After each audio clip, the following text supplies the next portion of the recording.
मुरली अमृत की धारा है धारा, तुम्हें देवता बनना है प्यारा, देखो गलती न करना दोबारा। ओम शांति। आज 15 जनवरी 2026 के प्यारे बाप दादा के अनमोल मधुर महावाक्य हैं। आज की मुरली के सार में ऑलमाइटी अथॉरिटी बाबा ने स्मृति दिलाई कि तुम बच्चे हे भगवान हे ईश्वर नहीं कह सकते, क्योंकि हे शब्द पुकार व दुख का है। अभी तो बाप तुम बच्चों के सन्मुख आए हैं, सन्मुख आकर भक्तों को भक्ति का फल देते हैं। स्वयं भगवान तुम्हारा बाप है, तो तुम थोड़े ही हे बाबा कहकर बुलाएंगे। तुमको तो निश्चय है हम अभी बाप से वर्षा लेते हैं। बाप तो बच्चों को वर्षा लेने का अधिकारी बनाते हैं, तो बाप को हे भगवान हे ईश्वर कहने के बजाय प्यार से याद करना है। फिर कहा कि कोई को भी प्रदर्शनी आदि समझाते हो तो पहली मुख्य बात समझानी है कि परम पिता परमात्मा ज्ञान का सागर है, पतित पावन गीता ज्ञान दाता है। तो बाबा कहे कोई भी आए तो पहले उनको बाप का परिचय देना है।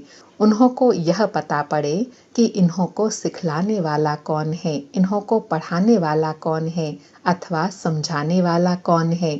वह समझे कि सुप्रीम सोल ज्ञान का सागर निराकार है, बाप है ही सत्य, सत्य बताने वाला। जब यह बातें समझ जाए तो फिर कोई प्रश्न नहीं उठ सकता। फिर हम सफेद ड्रेस क्यों पहनते हैं, उसका बाबा ने आज भावार्थ बताया कि मनुष्य सन्यासियों की कफनी देखकर उनको कितना मान देते हैं। तो बाबा कहे जब पाप बढ़ता है तब सन्यास धर्म स्थापन होता है। तुम बच्चों को तो कोई घर बार छोड़ने की बात नहीं है। तुम बच्चों की यह वाइट ड्रेस है। तुम 14 साल भट्टी में रहे तो तुम्हारी यह वाइट ड्रेस हो गई। आजकल सफेद बहुत पसंद करते हैं। बाबा कहे मनुष्य जब मरते हैं तो भी सफेद चादर डालते हैं। तुम बच्चे भी अभी मरजीवा बने हो तो सफेद ड्रेस तुम बच्चों के लिए अच्छी है। बाबा कहे घर में रहते बड़ा युक्ति से चलना होगा। लोक संग्रह को भी देखना है, क्योंकि यह ज्ञान की बातें तुम ही जानो और न जाने कोई। कहते हैं ना, तुमरी गतमत तुम ही जानो। सुनते हैं प्यारे बाप दादा के अनमोल मधुर महावाक्य। आज बाबा कहे मीठे बच्चे, तुम्हारे मुख से कभी हे ईश्वर हे बाबा शब्द नहीं निकलना चाहिए। यह तो भक्ति मार्ग की प्रैक्टिस है। आज मुरली से प्रश्न है, तुम बच्चे सफेद ड्रेस पसंद क्यों करते हो, यह किस बात का प्रतीक है? उत्तर में बाबा कहे अभी तुम इस पुरानी दुनिया से जीते जी मर चुके हो, इसलिए तुम्हें सफेद ड्रेस पसंद है। यह सफेद ड्रेस मौत को सिद्ध करता है। जब कोई मरता है तो उस पर भी सफेद कपड़ा डालते हैं। तुम बच्चे भी अभी मरजीवा बने हो। बाबा कहे तुम वाइट ड्रेस क्यों पसंद करते हो, क्योंकि अभी हमारा मरजीवा जन्म है। ओम शांति। रूहानी बाप बैठ बच्चों को समझाते हैं। रूहानी अक्षर न कहे, सिर्फ बाप कहे तो भी ठीक है। बाप बैठ बच्चों को समझाते हैं। सब अपने को आत्मा भाई भाई तो कहते ही हैं, तो बाप बैठ समझाते हैं बच्चों को। सभी को तो नहीं समझाते होंगे, सब अपने को आत्मा भाई भाई कहते ही है। गीता में लिखा हुआ है भगवान वाच। अब भगवान वाच किसके प्रति? बाबा कहे भगवान वाच है किसके प्रति? बच्चों प्रति। बाबा कहे भगवान के हैं सब बच्चे, वह बाप है तो भगवान के बच्चे सब ब्रदर्स हैं। भगवान ने ही समझाया होगा, राजयोग सिखाया होगा। अभी तुम्हारी बुद्धि का ताला खुला हुआ है। दुनिया में और किसी के भी ऐसे ख्यालात नहीं चल सकते।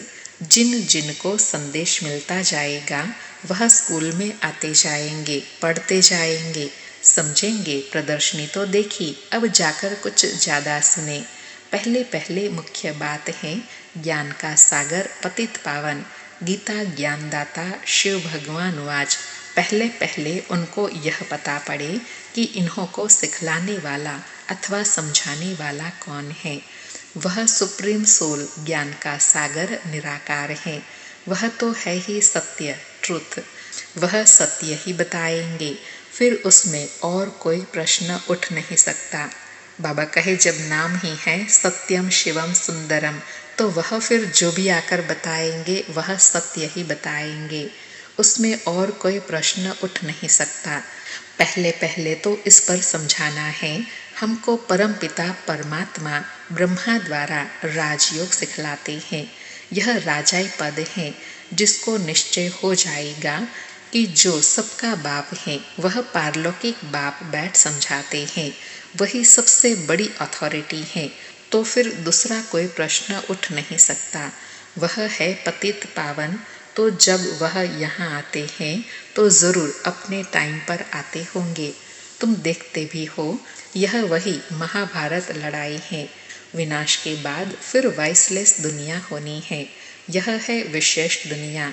यह मनुष्य नहीं जानते कि भारत ही वाइसलेस था। कुछ भी बुद्धि चलती नहीं। गोदरेज का ताला लगा हुआ है, उसकी चाबी एक बाप के पास ही है। बाबा कहे जो बुद्धि को गोदरेज का ताला लगा हुआ है ना, अर्थात अज्ञानता कहे या उलझन कहे, उन सब उलझनों की चाबी व ज्ञान की रोशनी एक बाप ही आकर देते हैं। इसलिए उनको ही ज्ञानदाता, दिव्य चक्षु विधाता कहा जाता है। ज्ञान का तीसरा नेत्र देते हैं। यह किसी को पता नहीं है कि तुमको पढ़ाने वाला कौन है। दादा समझ लेते हैं, अर्थात ब्रह्मा बाबा दिखाई देते हैं तो समझते हैं यह इनको पढ़ाते हैं।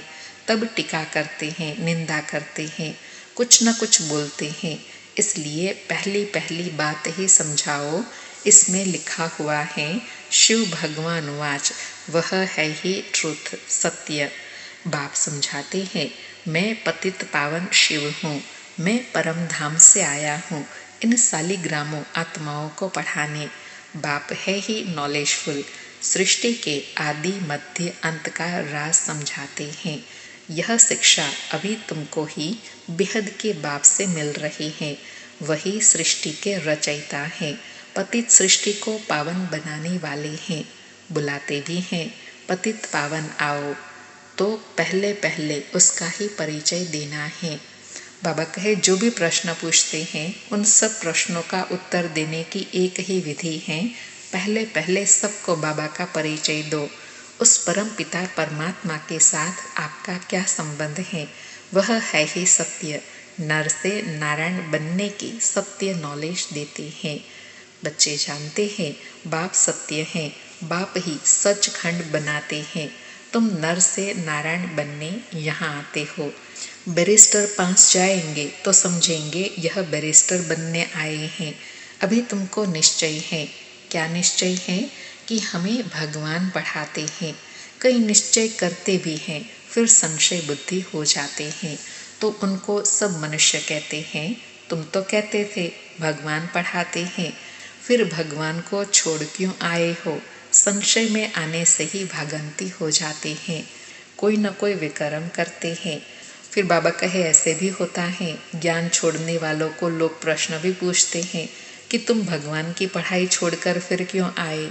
भगवान वाच काम महाशत्रु है, इन पर जीत पाने से ही तुम जगत जीत बनेंगे। जो पावन बनेंगे वही पावन दुनिया में चलेंगे। यहाँ है ही राजयोग की बात। तुम जाकर वहाँ सतयुग में राजाई करेंगे। बाकी जो भी आत्माएं हैं वह अपना हिसाब किताब चुकतो कर वापस अपने घर परमधाम चली जाएंगी। यह कयामत का समय है। अब यह बुद्धि कहती है सतयुग की स्थापना जरूर होनी है। पावन दुनिया सतयुग को कहा जाता है। बाकी सब मुक्ति धाम में चले जाएंगे। उनको फिर अपना पार्ट रिपीट करना है। तुम भी अपना पुरुषार्थ करते रहते हो पावन बन और पावन दुनिया का मालिक बनने के लिए। मालिक तो सब अपने को समझेंगे ना, प्रजा भी मालिक है। अभी प्रजा भी कहती है ना हमारा भारत। बड़े ते बड़ा मनुष्य सन्यासी आदि भी कहते हैं हमारा भारत। तुम समझते हो इस समय भारत में सभी नरकवासी हैं। अभी हम स्वर्गवासी बनने के लिए यह राजयोग सीख रहे हैं। सब तो स्वर्गवासी नहीं बनेंगे। बाबा कहे सिखाने तो मैं सबको आया हूँ, लेकिन कोई कोई सीखेंगे। इसलिए कहा जाता है कोटों में कोई में ही कोई मुझे समझेंगे और अपना पुरुषार्थ करेंगे। बाबा कहे यह अभी ज्ञान आया है। वो लोग जो सुनाते हैं, शास्त्र सुनाते हैं, वह है शास्त्रों की अथॉरिटी। बाप कहते हैं यह भक्ति मार्ग के वेद शास्त्र आदि सब पढ़ने से सीढ़ी नीचे उतरते जाते हैं। यह सब है भक्ति मार्ग। बाप कहते हैं जब भक्ति मार्ग पूरा होगा तब ही मैं आऊँगा। मुझे ही आकर सब भक्तों को भक्ति का फल देना है।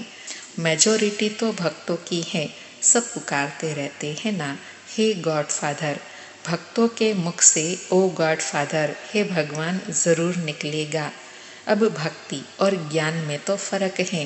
तुम्हारे मुख से कभी हे ईश्वर, हे भगवान यह अक्षर नहीं निकलेंगे, क्योंकि बाबा कहे तुमको ज्ञान मिल गया ना, बाबा मिल गया, तो तुम्हारे मुख से हे शब्द, पुकार के शब्द नहीं निकलेंगे। बाबा कहे मनुष्य को यह आधा कल्प की प्रैक्टिस पड़ी हुई है। तुम जानते हो वह तो हमारा बाप है। तुमको हे बाबा थोड़े ही कहना है, बाप से तो पूरा वर्षा लेना है। पहले तो यह निश्चय है हम बाबा से वर्षा लेते हैं। बाप बच्चों को वर्षा लेने का अधिकारी बनाते हैं। यह तो सच्चा बाप है ना। बाप जानते हैं यह हमारे बच्चे हैं, जिन्हों को हम ज्ञान अमृत पिलाई, ज्ञान चिता पर बिठाई, घोर नींद से जगाई, स्वर्ग में ले जाता हूँ। बाबा भावना बता रहे हैं कि बाबा को बच्चों के प्रति क्या भावना रहती है कि मैं बच्चों को ज्ञान अमृत पिलाई, घोर नींद से जगाई, ज्ञान चिता पर बिठाई, स्वर्ग में ले जाऊं, स्वर्ग का अधिकारी बनाऊं। बाप ने समझाया है आत्माएं वहाँ शांति धाम और सुख धाम में रहती हैं। सुख धाम को कहा जाता है वाइसलेस वर्ल्ड, संपूर्ण निर्विकारी देवताएं है ना, और वह है स्वीट होम, परम धाम। तुम जान गए हो कि हमारा होम है वह परम धाम। हम एक्टर्स उस शांति धाम से आते हैं यहाँ पार्ट बजाने। हम आत्माएं यहाँ के रहवासी नहीं हैं। वह एक्टर्स यहाँ के रहवासी होते हैं, सिर्फ घर से आकर ड्रेस बदल कर पार्ट बजाते हैं। तुम तो समझते हो हमारा घर है शांति धाम। वहाँ हम फिर वापस जाते हैं। जब सभी एक्टर स्टेज पर आ जाते हैं तब फिर बाप आकर सभी को ले जाएंगे, इसलिए उनको लिबरेटर गाइड कहा जाता है। दुख हरता सुख करता है, तो इतने सब मनुष्य कहाँ जाएंगे? विचार करो, पतित पावन को बुलाते हैं किस लिए? अपनी मौत के लिए। दुख की दुनिया में रहने नहीं चाहते हैं, इसलिए कहते हैं घर चलो। बाबा कहे यह सब मुक्ति को ही मानने वाले हैं। भारत का प्राचीन राजयोग भी कितना मशहूर है। विलायत में भी जाते हैं प्राचीन राजयोग सिखलाने। वास्तव में है हठ योग, तो राजयोग जानते ही नहीं। उन्हों का योग ही रॉन्ग है, इसलिए तुम्हें जाकर सच्चा राजयोग सिखाना है। मनुष्य को सन्यासियों की कफनी देख उन्हों को कितना मान देते हैं। बौद्ध धर्म में भी सन्यासियों को कफनी पहनी हुई देख उनको मान देते हैं। सन्यासी तो बाद में आते हैं। बौद्ध धर्म में भी शुरू में कोई सन्यासी नहीं होते हैं। जब पाप बढ़ता है तब सन्यास धर्म स्थापन होता है। शुरू में तो वह आत्माएं ऊपर से आती हैं, उनकी संख्या आती है। शुरू में सन्यास सिखलाकर क्या करेंगे? सन्यास होता है बाद में। बाबा कहे यह भी यहाँ से कॉपी करते हैं। क्रिश्चियन में भी बहुत हैं जो सन्यासियों का मान रखते हैं। कफनी की जो पहरवाइश है वह हठ योगियों की है। उनको घर बार छोड़ना नहीं है, न कोई सफ़ेद कपड़े का बंधन है, परंतु सफ़ेद अच्छा है। तुम भट्टी में रहे हो तो ड्रेस भी यह हो गई है। आजकल सफ़ेद बहुत पसंद करते हैं। मनुष्य मरते हैं तो भी सफ़ेद चादर डालते हैं। तुम भी अभी मरजीवा बने हो तो सफ़ेद ड्रेस अच्छी है। बाबा कहे तो पहले कोई को भी बाप का परिचय देना है। 2 बाप हैं। यह बातें समझने में टाइम लेते हैं। प्रदर्शनी में इतना समझा नहीं सकेंगे। सतयुग में होता है एक बाप। इस समय संगम पर तुमको 3 बाप हैं, क्योंकि भगवान आते हैं प्रजापिता ब्रह्मा के तन में। वह भी तो बाप है सबका, लौकिक बाप भी है। अच्छा, अब 3 बाप से ऊंच वर्षा किसका? बाबा प्रश्न पूछ रहे हैं और स्मृति दिला रहे हैं कि 3 पिता है संगम में, तो इन तीनों में से सबसे ऊंच वर्षा किसका है? शिव बाबा पारलौकिक पिता का। तो बाबा कहे निराकार बाप वर्षा कैसे दे? यह फिर देते हैं ब्रह्मा द्वारा। इन चित्रों पर तुम बहुत अच्छी रीति समझा सकते हो। शिव बाबा निराकार है और यह प्रजापिता ब्रह्मा आदि देव ग्रेट ग्रेट ग्रैंडफादर। बाप कहते हैं मुझ शिव को तुम ग्रेट ग्रेट ग्रैंडफादर नहीं कहेंगे। मैं सभी का बाप हूँ, अर्थात सभी आत्माओं का बाप हूँ। यह है प्रजापिता ब्रह्मा। तुम हो गए सब भाई बहन। भल स्त्री पुरुष है, परंतु बुद्धि से जानते हैं हम भाई बहन हैं। बाप से वर्षा लेते हैं। भाई बहन आपस में क्रिमिनल असाल्ट कर न सके। अगर दोनों की आपस में विकारी दृष्टि खींचती हैं तो फिर गिर पड़ते हैं, बाप को भूल जाते हैं। बाप कहते हैं तुम हमारा बच्चा बन फिर मुंह काला करते हो। बेहद का बाप बच्चों को बैठ समझाते हैं, तुमको यह नशा चढ़ा हुआ है। जानते हो गृहस्थ व्यवहार में भी रहना है, लौकिक संबंधियों को भी मुंह देना है, तोड़ निभाना है, अर्थात बाबा कहे छोड़ना नहीं है, साथ में रहते हुए संबंध निभाने हैं। बाबा कहे लौकिक बाप को तो तुम बाप कहेंगे ना, उनको तो तुम भाई नहीं कह सकते हो। ऑर्डिनरी वे में बाप को बाप ही कहेंगे। बुद्धि में है यह हमारा लौकिक बाप है। ज्ञान तो है ना, यह ज्ञान बड़ा विचित्र है। आजकल करके नाम भी ले लेते हैं, परंतु कोई विजिटर आदि बाहर के आदमी के सामने भाई कह दो तो वह समझेंगे इनका माथा खराब हुआ है। इसमें बड़ी युक्ति चाहिए। बाबा कहे तुम्हारा गुप्त ज्ञान है, गुप्त संबंध है, इसमें बड़ा युक्ति से बोलना है, लेकिन एक दो को रिगार्ड देना अच्छा है। लौकिक से भी तोड़ निभाना है। बुद्धि चली जानी चाहिए ऊपर परमधाम बाबा के पास। हम बाबा से वर्षा ले रहे हैं, बाकी चाचे को चाचा, बाप को बाप कहना पड़ेगा। जो बीके नहीं बने हैं तो वह भाई बहन नहीं समझेंगे। जो ब्रह्मा कुमार कुमारियाँ बने हैं वही इन बातों को समझेंगे।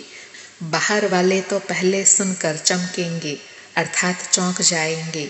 इसमें समझने की बड़ी अच्छी बुद्धि चाहिए। बाप बच्चों को विशाल बुद्धि बनाते हैं। बाबा कहे तुम पहले हद की बुद्धि में थे, अब बुद्धि चली जाती है बेहद में। हमारा वह बेहद का बाप है। यह सब हमारे भाई बहन हैं। बाकी संबंध में तो बहू को बहू, सास को सास ही कहेंगे, बहन थोड़े ही कहेंगे। आते तो दोनों हैं, घर में रहते भी बड़ी युक्ति से चलना है। बाबा गृहस्थ व्यवहार में रहने की विधि बता रहे हैं कि प्रैक्टिकल में कैसे रहना है। भल पूरा परिवार ज्ञान में चलता हो। बाबा कहे घर में रहते बड़ी युक्ति से चलना होगा। लोक संग्रह को भी देखना पड़ता है, नहीं तो वह लोग कहेंगे यह पति को भाई, सासू को बहन कह देते। यह क्या सीखते हैं? यह ज्ञान की बातें तो तुम ही जानो और न जाने कोई। कहते हैं ना तुम्हारी गतमत तुम ही जानो। अब तुम उसके बच्चे बने हो तो तुम्हारी गतमत तुम ही जानो। बड़ा संभल कर चलना पड़ता है, कहाँ भी मूंझे नहीं। तो प्रदर्शनी में भी तुम बच्चों को पहले पहले यह समझाना है कि हमको पढ़ाने वाला भगवान है। अब बताओ वह कौन है? बाबा कहे समझाकर फिर पूछो, हम सबको पढ़ाने वाला कौन है? निराकार शिव या श्री कृष्ण? शिव जयंती के बाद फिर आती है श्री कृष्ण जयंती, क्योंकि बाप राजयोग सिखलाते हैं। बच्चों की बुद्धि में आया ना, जब तक शिव परमात्मा न आए शिव जयंती मना न सके। जब तक शिव आकर कृष्णपुरी स्थापन न करे तो श्री कृष्ण जयंती भी कैसे मनाए? बाबा कहे श्री कृष्ण का जन्म तो मनाते हैं, परंतु समझते थोड़े ही है। श्री कृष्ण प्रिंस था तो ज़रूर सतयुग में प्रिंस होगा ना। देवी देवताओं की राजधानी होंगी। सिर्फ एक श्री कृष्ण को तो बादशाही नहीं मिली होंगी, ज़रूर कृष्णपुरी होंगी ना। कहते भी हैं कृष्णपुरी और यह है कंसपुरी। कंसपुरी खत्म हुई, फिर कृष्णपुरी स्थापन हुई ना। होती भारत में ही है। बाबा कहे दोनों ही पुरिया, कृष्णपुरी कंसपुरी, यहाँ भारत में सृष्टि पर ही होती है। बाबा कहे नई दुनिया में थोड़े ही यह कंस आदि हो सकते हैं। कंसपुरी कहा जाता है कलयुग को। यहाँ तो देखो कितने मनुष्य हैं, सतयुग में थोड़े होते हैं।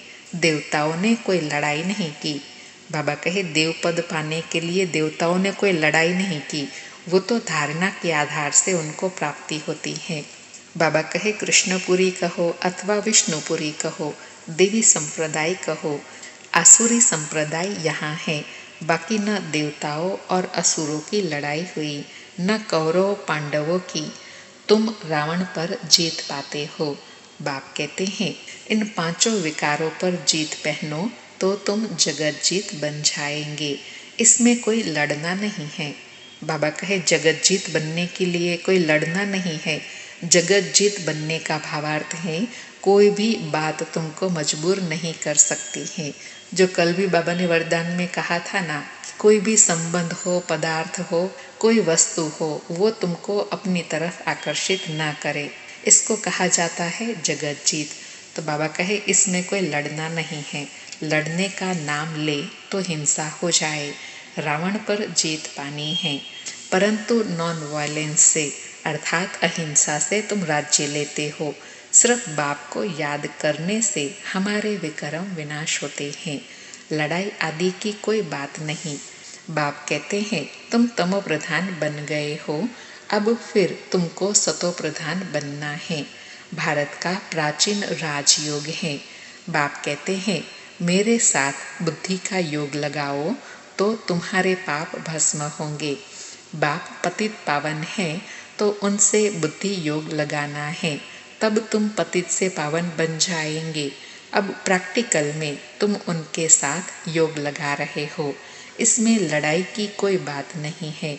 जो अच्छी रीति पढ़ेंगे और बाप के साथ योग लगाएंगे वही बाप से वर्षा पाएंगे। बाबा लास्ट में अंडरलाइन करा रहे हैं कि जो अच्छी रीति पढ़ेंगे, बाबा के साथ योग लगाएंगे वही वर्षा पाएंगे। अच्छा, मीठे मीठे सिकिलधे बच्चों प्रति माता पिता बाप दादा का याद प्यार और गुड मॉर्निंग। रूहानी बाप की रूहानी बच्चों को नमस्ते। हम रूहानी बच्चों की रूहानी माता पिता बाप दादा को याद प्यार गुड मॉर्निंग और नमस्ते नमस्ते। सारी मुरली से धारणा के लिए सार है।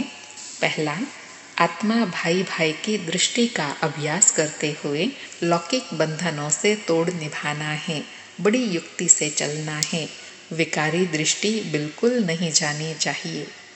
दूसरा पॉइंट, बाप से पूरा वर्षा लेने के लिए अच्छी रीति पढ़ाई पढ़नी है और पतित पावन बाप से योग लगाकर पावन बनना है। आज प्यारे बाबा का वरदान है अपनी संपूर्णता के आधार पर समय को समीप लाने वाले मास्टर रचयिता भव।